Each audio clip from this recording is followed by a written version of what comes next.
Progressive Congress (APC) has distanced itself from speculations and endorsements related to the 2027 governorship election, stating that such decisions are premature and not in its agenda.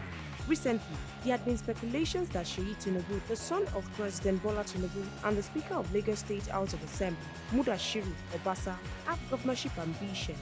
In an interview with Daily Trust, the APC State Publicity Secretary, Seyi made it known that the unfolding drama is attributed to the opposition parties who are attempting to create unnecessary controversy. Oladejo said, the party has not spoken about the 2027 election. This is the time for impactful governance, not needless politicking to eat the polity. He added that there is no clash between Seyi Tinubu, Obasa or any other potential aspirant within the party. I cannot recall any part of the speaker's speech that drew a battle line with Seyi Tinubu or anyone else. This is simply the opposition trying to play up the situation to create unnecessary sentiment, he said. Oladejo stresses that the party focuses on its forthcoming Congress and local government elections in 2025, urging members to prioritize unity and progress.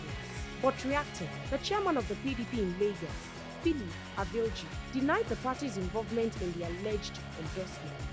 Somebody has answered from APC that Lagos governorship is not a child's play.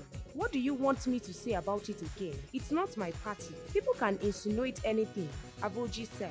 When asked about Oladejo's allegation against opposition parties, he said, well, I'm not the one behind it. Anyone that is behind such evil against Lagos State, that person is on his own. We will continue to keep a close eye on this story. Stay tuned to NaijaNews TV for fresh updates.